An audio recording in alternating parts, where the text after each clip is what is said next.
드디어 역대상 마지막 장에 도달을 했습니다. 다윗 왕의 죽음으로 역대상이 끝납니다. 앞에 봤던 역사서 중에 사무엘하가 다윗 왕의 죽음 이제 그것으로 끝이 나게 되고 그렇게 연관된 역사를 다루고 있습니다. 오늘 말씀은 다윗 왕의 계속된 연설인데 핵심은 바로 성전 건축을 위한 봉헌에 있습니다. 다윗 왕도 이 성전은 사람을 위한 것이 아니라 하나님을 위한 것이다 라고 그 가치와 의미를 부여하고 힘을 다하여 자기 자신도 성전 건축을 준비했다. 내 마음이 성전을 사모함으로 사유한 은금을 드렸다.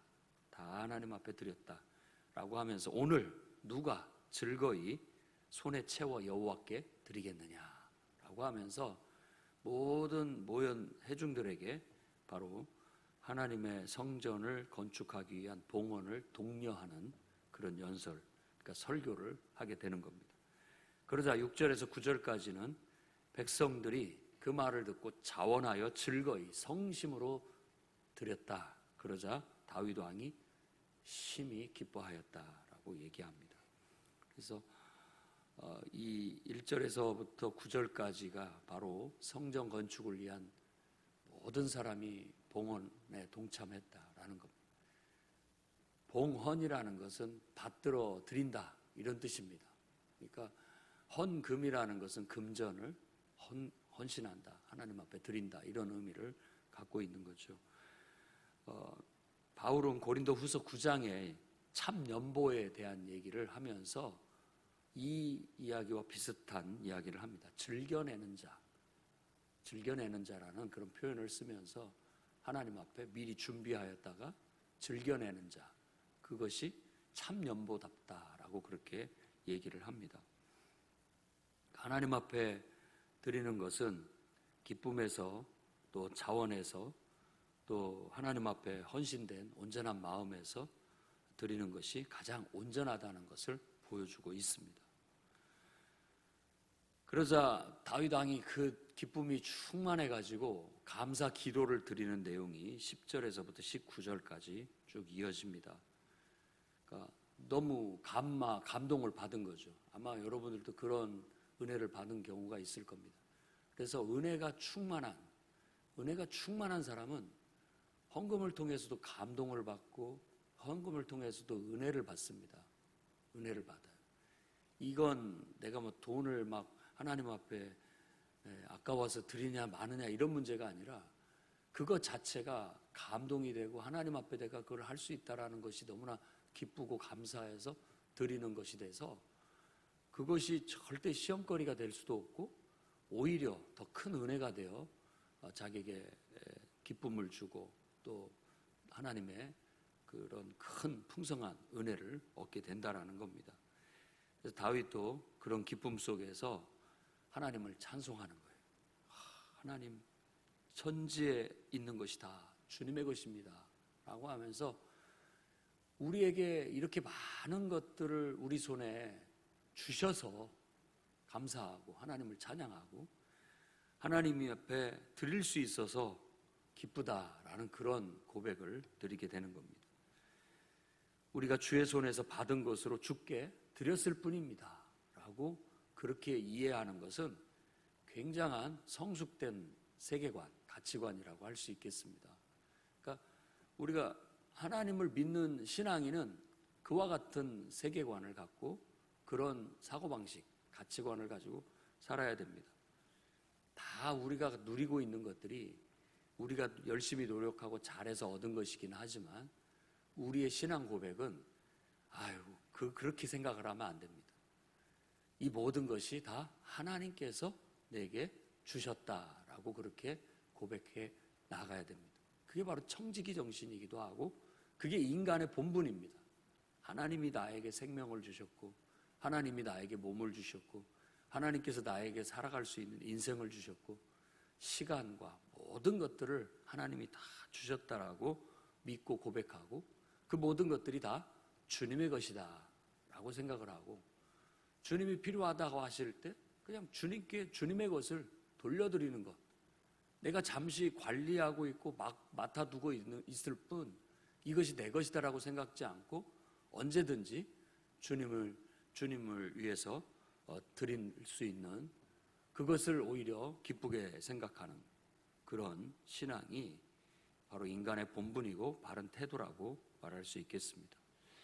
그러면서 18절, 19절에 이제 의미심장한 그런 간구를 드립니다.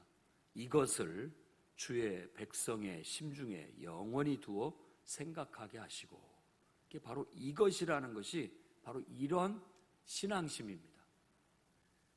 우리가 다 주의 손에서 받은 것을 주께 드렸는데 그 주께 드릴 때 정직한 마음으로 즐겁게 자원하여 드린다라는 것.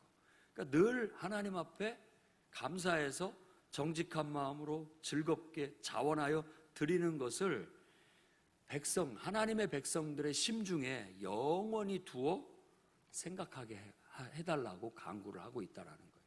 그러니까 모든 예나 지금이나 하나님의 창조된 인간들의 마음 속에는 바로 이런 자세가, 이런 마음이, 그런 생각이 들어있어야 된다라는 거예요. 정직한 마음으로 즐겁게 자원하여 드리는, 내 모든 것은 하나님께서 나한테 관리하라고 맡겨두신 그런 거예요. 그러니까 내가 하나님 앞에 쓰임받는다는 것 자체가 기쁜 거고 감사한 일이고, 그런 마음이 우리의 평생에 영원히 두어야 되겠고, 그 다음에 18절 하반절에 보면 그 마음을 준비하여 돌아오게 하시며, 이 기도문을 기억하셔야 됩니다. 이게 지금 다윗이 하는 기도이기도 하지만 지금 포로로 끌려갔다 70년 후에 돌아와 성전을 재건하러 왔던 그 공동체의 마음을 담은 기도이기도 합니다. 그래서 그들이 지금 다시 황폐해진 예루살렘을 재건하는데, 무너진 성전을 재건하는 데 있어서 바로 그 마음을 준비해서 돌아와야 한다라는 겁니다. 그 마음을 준비해서 와야만 다시 희망을 가지고 신앙 공동체를 세울 수 있고, 또 하나님의 성전을 세울 수 있고, 주님의 몸된 교회를 세울 수 있고 한다라는 겁니다.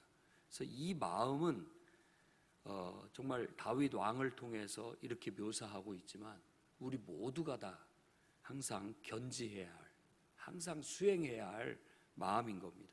아낌없이 하나님 앞에 100% 순전함으로 헌신하는 온전함, 그리고 자원하여 기쁨으로 하나님 앞에 드리는 우리들의 마음 자세, 이것이 항상 주님 앞에 예배를 드리든 봉헌을 하든 또 봉사를 하든 어떤 일을 하든 항상 그 마음으로 할 때 가장 온전한 거예요. 그러니 평생 여러분들도 신앙생활을 하면서 이것을 마음속에 늘 생각하십시오. 그리고 그것을 늘 준비하여 그 마음으로 주님을 섬기고 봉사에 나갈 수 있기를 바랍니다. 그리고 19절에는 아들 솔로몬을 위한 간구입니다. 솔로몬에게도 정성된 마음을 주사, 주의 계명과 권면과 율례를 지켜 이 모든 일을 행하게 하시고 내가 준비한 모든 것으로 성전을 건축하게 하옵소서. 곱씹으면 씹을수록 이런 말씀들은 우리에게 딱 와닿는 말씀입니다. 항상 정성된 마음이 필요합니다. 우리가 인생을 살아가는데 인생이 곧 하나님을 예배하고 섬기는 그겁니다. 그러니까 인간의 본분이 하나님을 섬기는 것이라고 우리 믿고 고백하기 때문에, 그렇기 때문에 하나님 앞에서나 내게 주어진 인생 앞에서나 항상 정직하고 정성된 마음으로 살아가는 겁니다. 그게 흐트러지는 것 자체를 죄라고 생각하고 아침부터 저녁까지 흐트러짐 없이 늘 하나님 앞에 부끄럽지 않게 정성된 마음으로 올곧게 살아가는 것이 필요합니다. 그러기 위해서는 주의 계명과 권면과 율례 이런 것들을 지켜 모든 일을 행해야 된다라고 말합니다. 하나님의 말씀, 구약 성경에 이스라엘 백성들이 살아가야 할 가장 온전한 삶의 규칙을 정해놓은 게 율법이라고 한다면, 하나님이 기뻐하시고 온전하게 여기시고 선하게 여기시는 그런 삶의 규칙들, 규범들을 딱 정해놓고 그대로 살아가는 거죠. 그래서 오늘날도 신약이라고 할지라도, 지금 이렇게 예수님이 오신 지 2000년이 지났다 할지라도, 모세가 율법을 준 지가 벌써 4000년이 지냈다 할지라도 우리는 그 10계명의 정신을 오늘날도 계속 실천해 나아가야 되겠습니다. 그런 것들이 우리 인생에 잘 박힌 못이 돼서 하나의 나를 지탱해주는 규범이 돼야 되는 겁니다. 그 규범에 얽매이는 것을 어떤 통제다 혹은 억압이다라고 여기지 않고 오히려 나에게 축복이다, 이런 마음으로, 자발적인 마음으로, 기쁜 마음으로, 정성된 마음으로 그 규범들을 지켜나가는 거예요. 좀 왜곡된, 어그러진 사람들은 규범이 항상 자기를 통제한다고 생각하고 그걸 지키는 걸 싫어합니다. 그런데 오히려 모범생이라고 하는, 우리가 보통 그렇게 얘기하는 사람들은 규범을 지키는 것을 즐겁게 생각해요. 그것이 자기에게 복이라고 생각하는 거죠. 그렇게 하면 자기가 몸이 편하고 자기한테 삶의 질서가 있고 더 나아가서 행복하고 더 탁월한 능력을 발휘할 수 있기 때문에 그렇게 하는 것을 기쁘게 하는 겁니다. 그런데 못 모르는 어설픈 사람들이 그저 그런 것들이 자기한테 유익하고 정말로 의미 있는지를 모르고 함부로 여기는 경향들이 있게 된다라는 거예요. 그래서 성경은 우리 인간이 인생을 살아가는 방법을 가르치는 거예요. 하나님을 통해서 어떻게 하면 인간을 가장, 인간의 능력을 끌어낼까, 가장 탁월하게 능력을 발휘할 수 있을까라는 걸 보여주는 거예요. 그러니 여러분이 그걸 깨닫는다면, 야, 이거보다 더 좋은 길이 어디 있느냐, 이것보다 더 복된 길이 어디 있느냐, 이것보다 더 행복한 길이 어디 있느냐, 안 지키는 것이 바보다, 이 말씀대로, 이 말씀을 모르고 이 말씀대로 살지 않은 것이 어리석은 것이다 라고 생각하고, 정직한 마음으로, 즐거운 마음으로, 자발적인 마음으로 여러분들이 하나님의 말씀을 지키고 살아나가시기를 바랍니다. 신약 성경에는 십계명과 같은 그런 큰 의미가 있는 가르침은 산상수훈이라고 할 수 있겠습니다. 산상수훈이 아무것도 아닌 것이 아니고, 그 가르침은, 그 속에는 예수 그리스도의 복음의 핵심, 원리가 들어있어요. 그래서 그 말씀 한 구절 한 구절을 깊이 묵상하고 여러분 스스로가 정말 예수님처럼, 예수님을 닮아서 철저히 하나님이 내 안에서 살아가시는 것처럼, 하나님이 내 안에서 나를 통해서 자신을 나타내시고 역사하시고 사시는 것처럼 그렇게 살아가셔야 됩니다. 그게 산상수훈의 핵심이에요. 거기에서부터 구체적인 말씀의 해석이 나와요. 그래서 성령에 의해서 해석되어진 말씀, 그게 말씀의 검입니다. 바울이 말하는, 에베소서 6장에서 말하는 그 성령의 검이 바로 그런 기록된 말씀이 성령에 의해서 내게 해석돼서 내게 주어진 말씀이 성령의 검인 거예요. 그렇게 해석해 가면서 삶을 살아라는 거예요. 그게 산상수훈의 핵심이라고 할 수 있죠. 이 모든 일들을 우리가 마음에 두고 새겨서 그리스도인이라 함은, 성도라 함은 늘 그분의 가르침을 내 삶에서 실천하는 사람이라고 그렇게 여기고, 여러분 스스로가 그리스도인다운, 성도다운 삶을 살아갈 수 있기를 바랍니다. 그리고 결국 하나님을 위해서 성전을 건축하게 한다라는 것이 가만히 보면 이 솔로몬에게만 주어진 사명이냐, 또 어떤 교회에 성전 건축이 필요할 때 성전 건축을 위한 사명이냐, 그것만이 아닙니다. 우리 인생은 하나님을 위한 집으로서 지어져가는 과정이다. 하나님을 위한 집을, 나라는 집을 짓고 그 속에 하나님을 잘 모시고 그분을 예배하는, 그것이 우리 인생이기도 한 거예요. 그러니까 네가 정말 모든 것으로 성전을 건축하게 해달라는 그런 기도는 우리가 평생 하나님을 내가 나를 성전 삼고 하나님이 내 안에 계시면서 하나님을 잘 섬기게 해달라는 그런 간구와도 같은 겁니다. 또한 우리의 하나님을 섬기는 성전은 나 자신이 하나님의 성전이기도 하면서 또 내가 속한 공동체가 하나님의 성전이기도 합니다.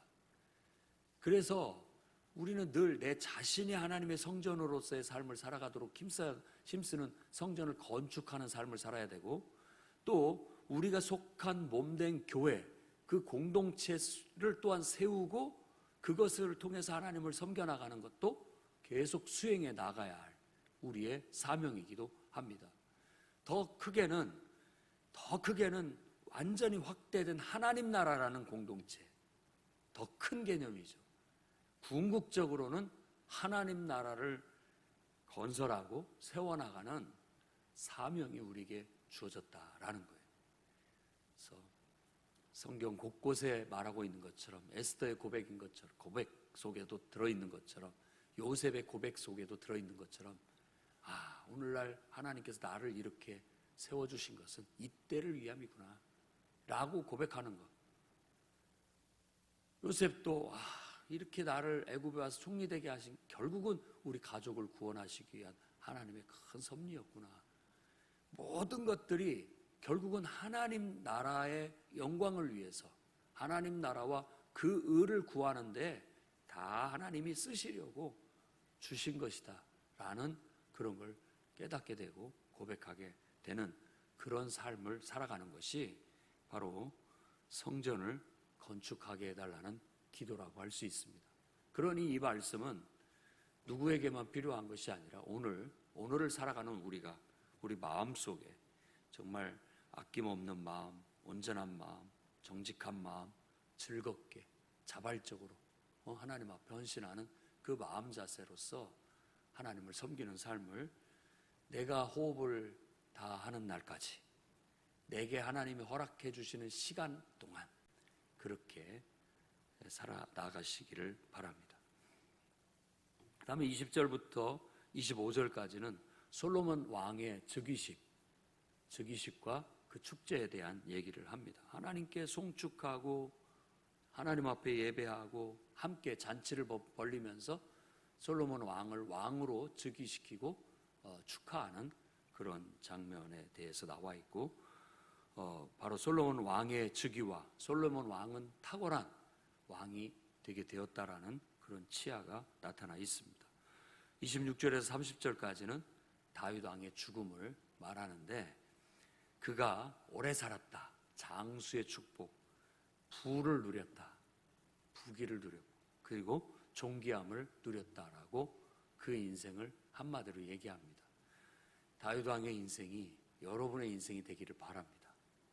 건강하게 오래 살고 또 부도 누리고 존귀도 누림으로써 정말 하나님 앞에 귀하게 쓰임받는, 이 세상에 내가 태어나서 내가 살아가는 동안에 내 인생이 하나님 앞에 이렇게 귀하고 영광스럽게 오랫동안 쓰임받는 인생이 되는 것보다 더 큰 축복이 어디겠습니까? 그래서 다윗 왕을 아주 축복된 인물로 묘사하고 있는데, 바로 우리가 그런 본을 받아가야 된다라는 것입니다.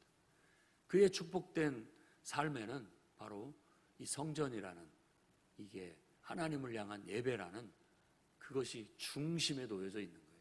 그러니까 하나님에 대한 신앙, 하나님을 잘 섬기는 것이 우리의 장수와 건강과 장수와 부와 존귀함과 다 연관이 되어져서 성경의 이미지처럼 보좌로부터 흘러나오는 그 은혜가 닿는 곳마다 형통하고 소생케 되고 번성하고 복되게 되는 것처럼, 하나님을 잘 섬기고 정직한 마음으로 즐겁게 자발적인 마음으로 헌신하고 섬기는 여러분에게도 그와 같은 복이 살아 평생에 충만하기를 주의 이름으로 축원합니다.